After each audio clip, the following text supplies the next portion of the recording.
यदि नाम जप करते हैं, अतिथि सेवा, साधु सेवा करते हैं, तो सच्ची मानिए वो आपको निश्चित भगवत प्राप्ति कराएगा, निश्चित।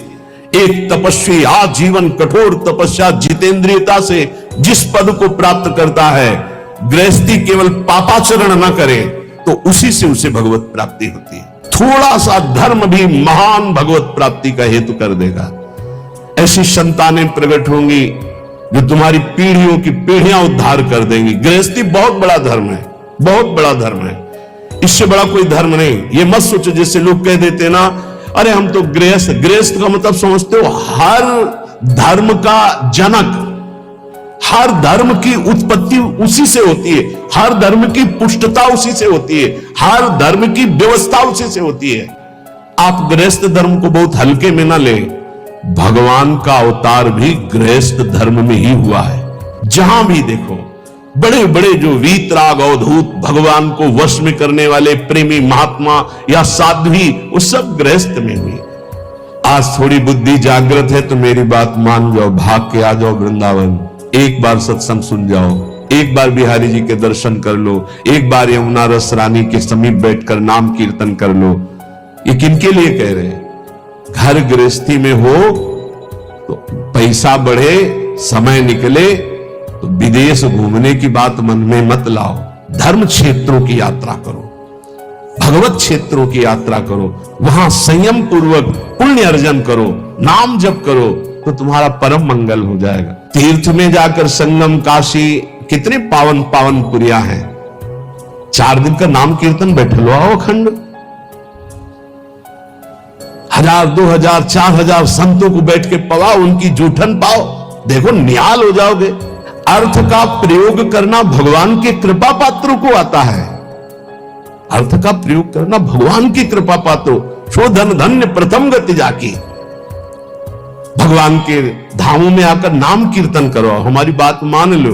अगर कुछ भी अर्थ तुम्हारे पास ज्यादा है, 4 घंटे नाम कीर्तन बैठलवा दो। तुम नहीं कर सकते हो निरंतर नाम जप, तो ऐसे सहयोग बैठा लो, भजन करने वालों को सुविधा दे दो। श्रीमद् भागवत समर्थ है परम पद प्रदान करने के लिए। 7 दिन संस्कृत से पाठ करवा लो बैठाल के।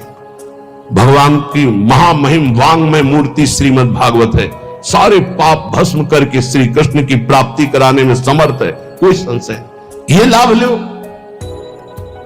धाम आ गए, यहां के पशु पक्षियों को, मान लो ज्यादा पैसा नहीं, 2-4 किलो चना लिए, फुला दिए, पशु पक्षियों को पवार है, गाय को एक दिन चारा पवा, ये धर्म कार्य करो। बहुत बहुत बहुत धन्यवाद है जिनको गृहस्थी में रह के भजन करते हैं। यही शब्द श्री भगवान के हैं। देवर्षि नारद जी ने कहा, प्रभु धन्यवाद, गृहस्थी को जब मन काम आया तो पत्नी है, मोह आया तो पुत्र है, भोजन की है तो रसोई है, हर व्यवस्था है प्रभु। धन्यवाद तो उन विरक्तों को प्रभु देना है जिनको कई कई दिन भोजन नहीं मिलता, हर कष्ट सहते हुए, हर भोग वासना की जलन को सहते हुए आपके भजन में लगे। तो उन्होंने कहा, ये तो तुम्हारी बात परम सत्य है, एक काम करोगे? बोले प्रभु आज्ञा कीजिए। एक स्वर्ण के कटोरे में पूरा घी एकदम लेवल से,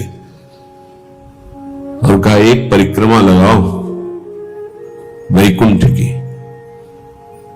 एक भी बूंद घी नहीं गिरेगा, अगर गिरा तो सुदर्शन चक्र है पीछे।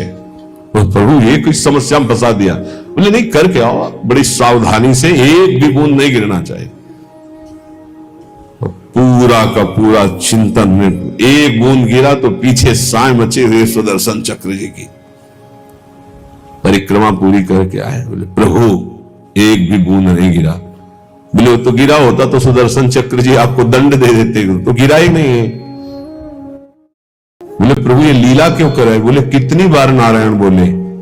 बोले नारायण बोले लेकिन सुदर्शन चक्र पीछे, एक बूंद घी न गिरे, आप नारायण की बात कर रहे हो? बोले हाँ, गृहस्थी में ऐसे लाखों कार्य हैं, तुम्हें एक कार्य दिया सावधानी से करने का तो तुम भूल गए। गृहस्थी में लाखों कार्य हैं, अगर उन लाखों कार्यों को करते हुए वो मेरा स्मरण करता है तो धन्य है उसका जीवन। सच्ची मानना, बड़े बड़े परमहंसों के माता पिता गृहस्थ ही हुए हैं। बड़े बड़े परमहंसों का उदर पोषण गृहस्थों से ही होता है। बड़े बड़े परमहंसों के शरीर का वस्त्र गृहस्थों से ही मिलता है।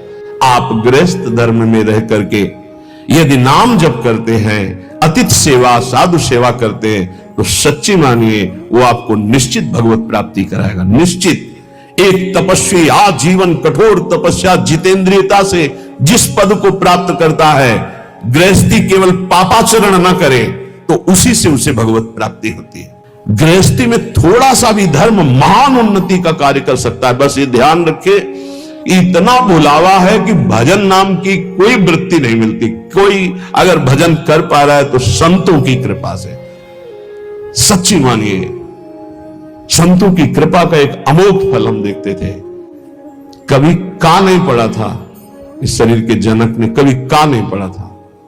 उनके गुरु पूज्य श्री स्वामी शारदा आश्रम सरस्वती जी महाराज आते थे, तो उनका बिना पढ़े लिखे पशु होता है? न रामायण, न गीता, न भागवत, न नाम जप। क्या कम से कम अक्षर का ज्ञान करके कुछ तो धर्म शास्त्रों का स्वाध्याय करना चाहिए। ये बात बैठ गई। तो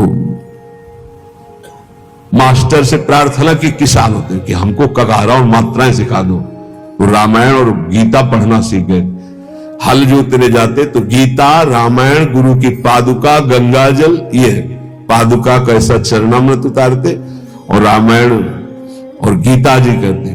बचाए दिन के 12 बज गए हो 4 बजे से, फिर ये करने के बाद जब प्रसाद तो भगवान नाम कीर्तन, खड़े होकर आसपास देखकर थोड़ा सा धर्म भी महान भगवत प्राप्ति का हेतु कर देगा। ऐसी संतानें प्रकट होंगी जो तुम्हारी पीढ़ियों की पीढ़ियां उद्धार कर देंगी। गृहस्थी बहुत बड़ा धर्म है, बहुत बड़ा धर्म है। इससे बड़ा कोई धर्म नहीं। ये मत सोचो जैसे लोग कह देते हैं ना, अरे हम तो गृहस्थ। गृहस्थ का मतलब समझते हो हर धर्म का जनक, हर धर्म की उत्पत्ति उसी से होती है, हर धर्म की पुष्टता उसी से होती है, हर धर्म की व्यवस्था उसी से होती है। आप गृहस्थ धर्म को बहुत हल्के में ना ले। भगवान का अवतार भी गृहस्थ धर्म में ही हुआ है।